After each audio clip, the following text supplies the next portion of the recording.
let's see. All right. So I guess while I'm getting some stuff here, Tyler, we'll give you a little idea of little rundown of what we've got. What are you doing? I need to see where your hole is. Oh, That sounds great. Yeah, just leave that there and we'll see how that works. I'll check that in a minute. I'll make sure to cut that. Yeah. But you're not recording yet, are you? Yeah. Yes. Ah! So sorry. This is why I need to have technical people like Into your computer. do that. Yes, I know. I know how to work this. I got to turn this thing off first. Save this for the blooper reel. Yeah. Well, we do have a before and after on the YouTube side of this. So I'll cut some of this. But yeah, we typically have a pre-show and a post-show, kind of like behind the scenes kind of stuff that we show on YouTube. Yeah, cool. We cut that out of the podcast part, but we keep it on YouTube for fun. Yeah. Gives them a little bonus material and such. All right, let's see what we got here. How's that working? There we go. Oh, wow, where's the little thing to... You want less? Yes. Nope, that's none. There we go. Yeah, that's not too bad. All right. So we do this. Let me straighten my hat out here a little bit. We do this as really just a conversational kind of thing. We'll come in, we'll start an episode. We always break it down into two. We end up doing about 25 minutes a pop, something like that. That we will do in editing afterwards. As far as the discussion here, we will start off essentially beginning an episode. I'll introduce myself, introduce Michael. We'll allow you to introduce yourself. And then really we'll be off and running from there because 9 times out of 10, 99 out of 100, basically, right from the interview, we've got a couple of good questions and places to go with with the conversation. And pardon me as I bring up some info here. And there we go. Any questions? I guess the audience is technical people, but basically figure starting out / getting into their career for the most part. A lot of them are more self-starters, hustlers, gig economy, side hustle, stuff like that kind of people. So that's where the entrepreneurial side is. We often talk about building a business, taking what you've got, what your skills are, and find a way to turn that into a product or service or something along those lines.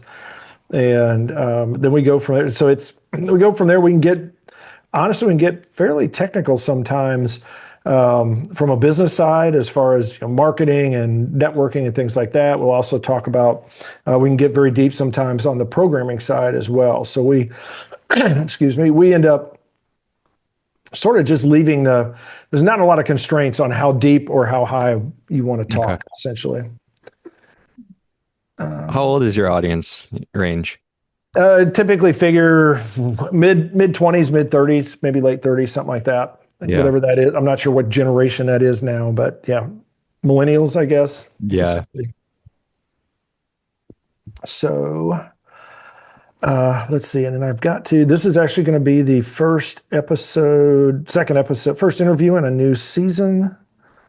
And now I've got to remember what we decided that season's going to be. The season is forward motion, getting started on your goals. All right, cool. So that works. Let me get back over here. And where did I put my water? Right there. All right. No further questions? Or are you ready? Any questions that you have? Everything you're way off camera. There you go. That's better.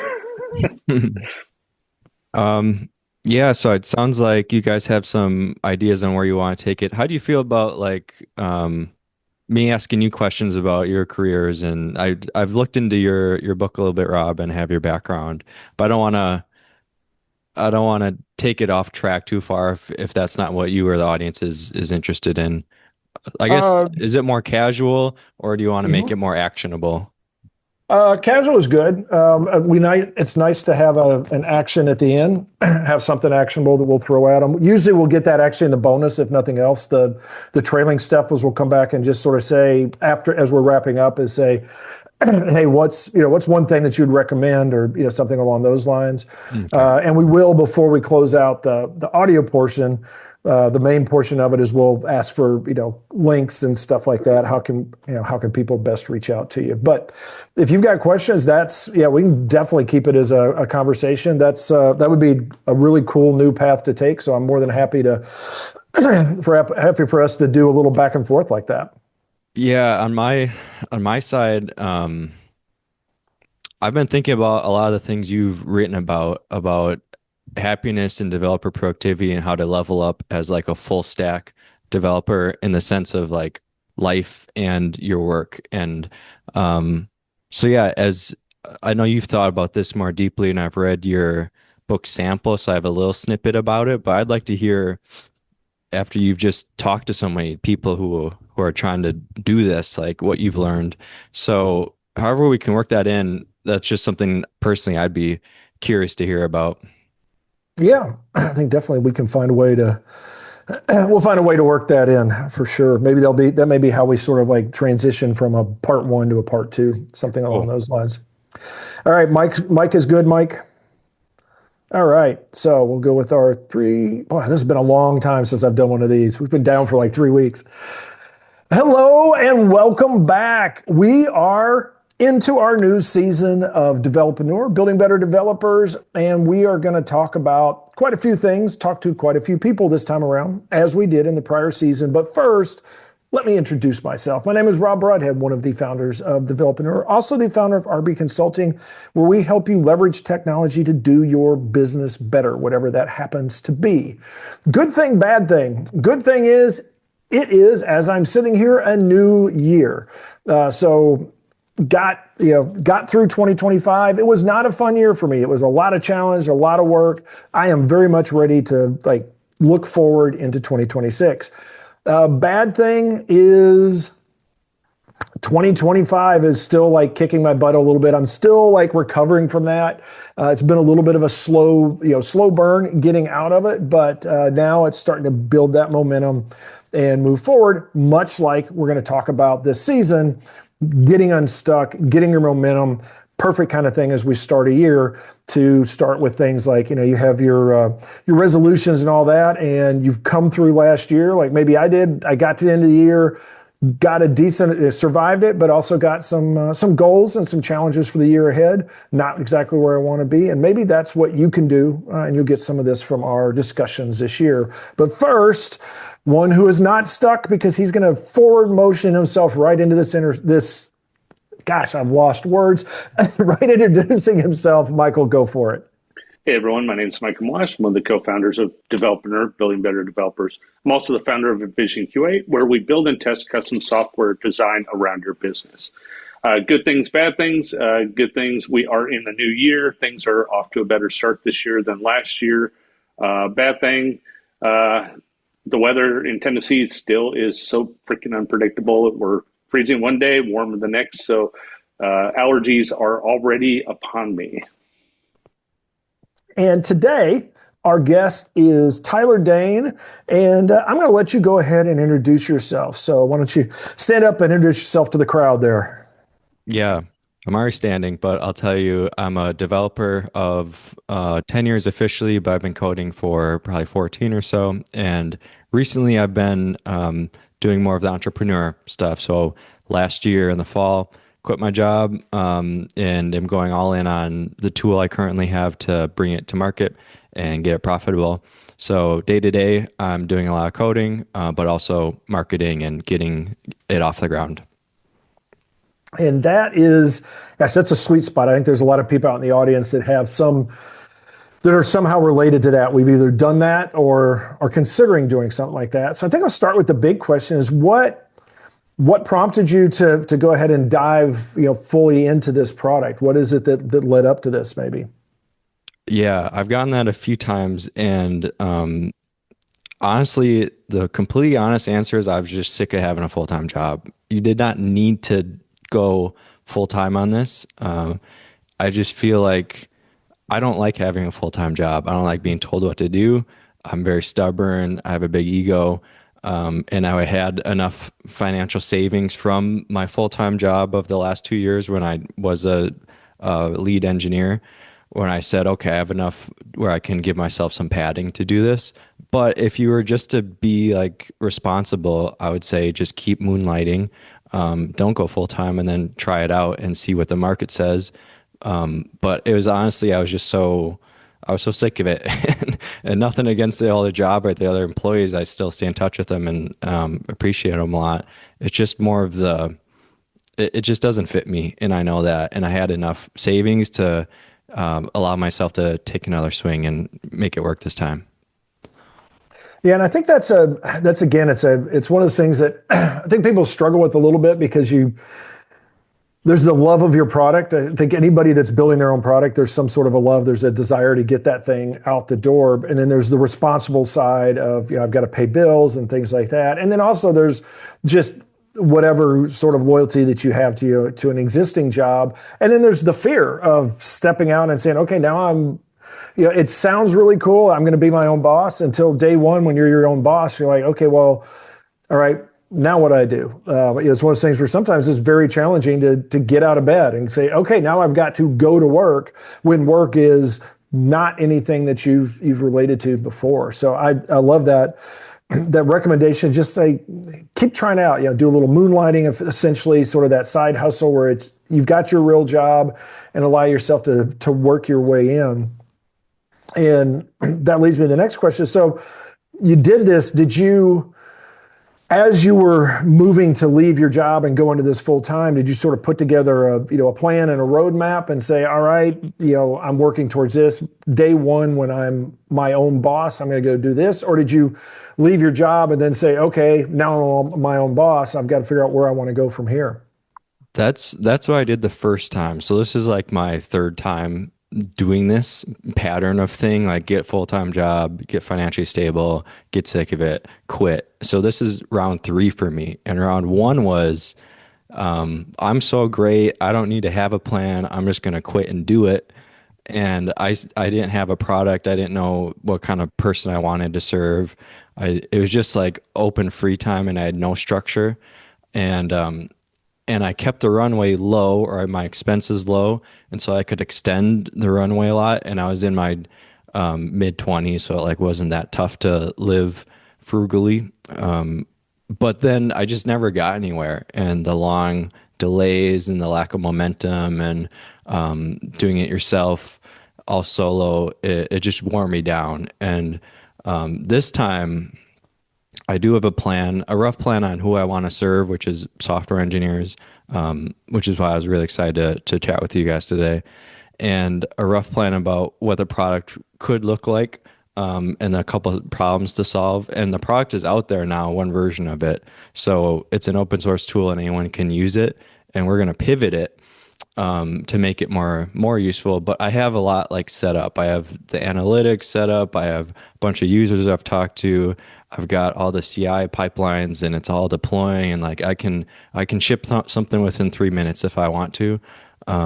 So there's the foundation is a lot better. And then I'll also say on a personal side, like I'm a lot more stoic or emotionally stable than I was before. So I don't get knocked off center when someone doesn't like the app, or when someone says no to a call, or when I can't get the ear of someone I want to get some feedback from. Like before, that really threw me off. So I think there's also a part of like a character stability that needs to be there to really go for it, so I don't go back and forth and like waste too much time. So all that came together. I felt like, okay, this is enough to work with and make something happen.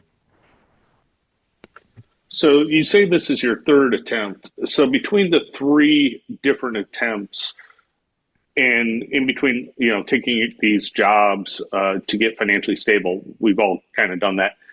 But what's kind of your lesson learned? Why are you doing this a third time? Between the first and now, what are some of the steps that you have, like lessons learned, and what do you think you've improved upon, and why you think it's going to work this time? Okay, I'll tell you why I'm just doing it in general, and I'll say the lessons I learned the first two attempts. I think some people are um, can just be employees, and that I have nothing against that. Like that's awesome, and I'm jealous of those people. But as I just learned about um, the benefits of ownership, as I saw myself as a creator, I wanted to have more control over my creation, and I wanted to decide what I was creating instead of just signing up for someone else's creation. I think that's one of the double-edged swords of being a developer is that you have the skills to create anything, but then to get off your feet, to get your first job, to get your experience, you have to give up all your time creating someone else's thing.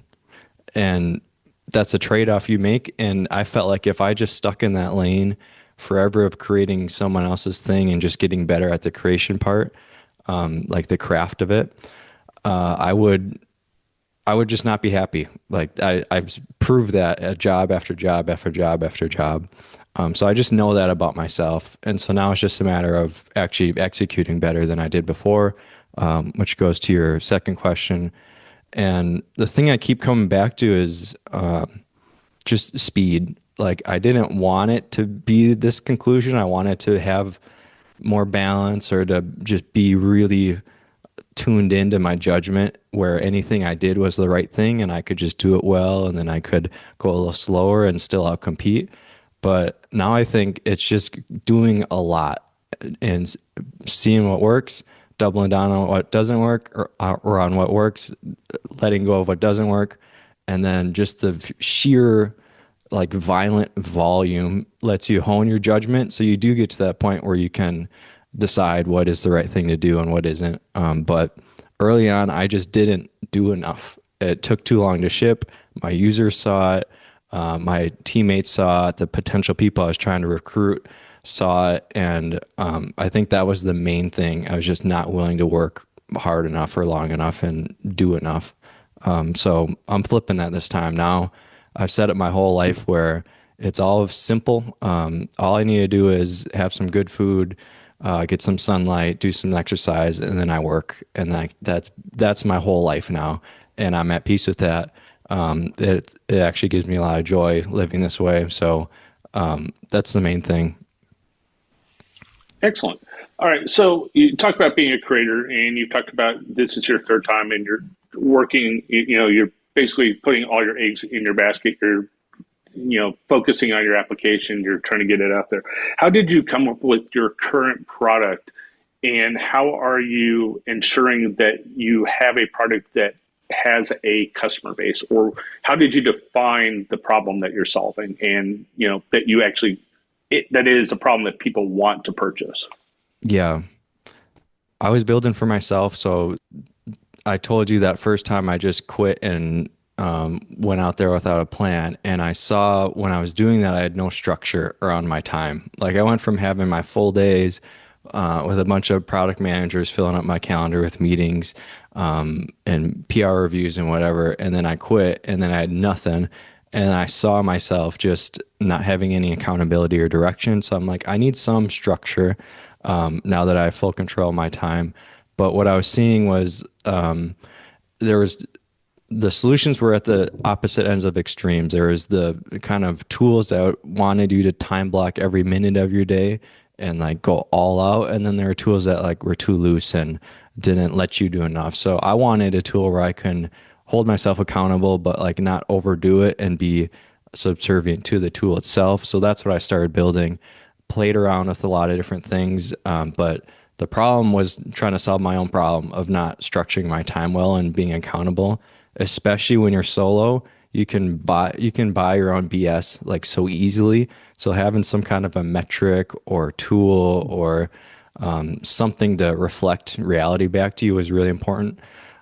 So I built it, and what I learned about the market is selling it as a general productivity tool appeals to a lot of people, but it's hard to really cut through there. I had a hard time competing on just that as a selling point. Like, here's a productivity app that'll make you more productive, because so many other apps are already out there and they have such a rich feature set that to compete with them, I would have needed to raise a lot of money and have a big team and then get to feature parity with these other tools. and then make it cheaper or have some other tweak on it. Whereas when people would come to my app with that in mind, like, oh, it's a Google Calendar clone or it's a Calendly clone, they would just find all these things that Google Calendar could do that mine couldn't, or Calendly could do that mine couldn't. So that comes to the pivot, and the pivot is just focusing more on a specific person and picking like one specific job that one specific person does.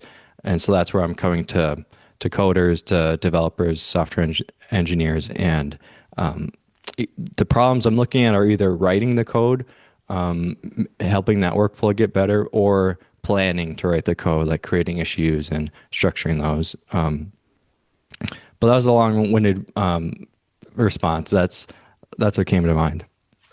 So if I were to use your application and say I was your customer, so you just compared this to like Calendly, or people have compared this to Calendly or Google Calendar. How are you going to sell this to me? How is this tool going to make my life better for me if I were to use this tool? What are the expectations from the user that I guess at the end of the day, what kind of metrics and things are you going to be showing me that this is working for me, or that this application is actually going to make my day better? Mm-hmm. Yeah, so I'm pitching it now as like what the product is today. Since I mentioned the pivot and how we're changing, but today it's out there, it's live. How it helps you now is it's a better UX, and it's built for like an engineer sense. So keyboard shortcuts, offline, it just works. It's not too bloated. It's lightweight. So people who like premium tools, people who like taking vitamins, everyone used to say to me, like, don't build a painkiller, not a vitamins. And I always say, like, I have vitamins every day. I love vitamins. Vitamins are a huge industry. Some people just love vitamins, and some people just love premium tools that feel good. So if you're in your calendar all the time, if you're in your to-do app all the time, if you're on your computer, your whole life is there, you want to have the best tools. And so mine is in that category. And that's how I pitch it to people. If you really care about having a really nice, lightweight, premium feeling tool, you might be interested in my app Compass. But if not, just keep using Google Calendar, and like, that's fine. No worries. Yeah, I think that's often the struggle. And there's a lot to unpack in what you've already laid out, is that I think especially as developers, we can create, just about anything. And it's those of us that make that step into it and say, you know what, I've got this itch I want to scratch. And so you build something and then you go, well, everybody should love this because I love it, because you build it, for yourself. And I think that's often the first hurdle to get over, is like, okay, this is how I work. Maybe not everybody else does. Or if there are people that do, I've got to go make sure I'm talking to those people. I'm not talking, like you found out, you don't want to talk to everybody that's got a calendar app, because everybody's got one on their phone, and you run into exactly what you found. Is it like, if you look like X, then people are going to say, why can't you do the same thing that X does? And calendar, I gotta say that where you're at has got to be one of those areas. It's just flooded. Like you said, there's productivity tools out the wazoo. There's phone apps, there's desktop apps, there's automated things, there's enterprise level, there's small level. So, it is definitely an area that's difficult to get yourself heard amongst the noise. And it's great to take that and focus and say, this is always, people come back to the idea of having your avatar, your ideal customer, and saying, this is who I'm serving, and focus on that.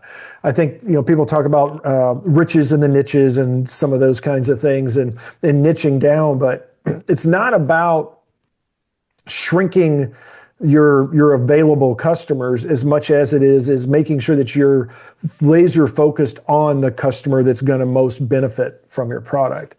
And I've seen that a lot, where people sort of go, and have done it myself, and I think Michael's done it as well, where we go through these iterations of like, well, okay, we're going to give it a shot, and then we back off because it's not quite what we want to do. So we'll, recuperate, reset, and say, okay, now we're going to take a shot. And then we, maybe it doesn't succeed, and so we come back, all right, so now we're going to take a shot. But I think each time you learn, and that's one of those key things, is that incremental each time you do it, you're further along, you've learned more, and you've hit one of the things that I've often said, which is why Developreneur is what it is that developing and creating tools is not going to get you everything you need. You have to actually get on the entrepreneur side, the business side of it, and understand that, okay, we've got a product, we've got to be able to deliver, we've got to be able to sell it and market it, and we've got to be able to, have all of the things that are involved with that. So it's really fascinating to hear you talk about this so much in line with what we talk about very often, turning you into like almost, I guess you may almost be like our avatar, like our ideal kind of person out there in the audience that's saying, okay, you're going through it, you got some skills, and then now you're out there and doing it on your own. Can I ask you then, since you've talked to more people who are in this kind of same phase, what are some of the skills that great developers or engineers have or are lacking when it comes to the entrepreneurship side? So that they don't learn when they're becoming great developers, that they have to learn quickly when they're bringing it all together. I think the biggest one is, honestly, especially senior engineers, and I've even suffered from this in my career a little bit, is actually listening to your customers, finding out who your customer is and listening to them, because it is too easy for us to say, this is what needs to be built. These are the requirements. And then you put it in front of somebody and you're not listening to what their feedback is, where they say, well, yeah, this is great, but these are some things that it would make it easier to use. And a lot of times we just hear, this is great. So, and then the but just sort of gets lost in the static. And I think you alluded to earlier is the being personally tied to what we build.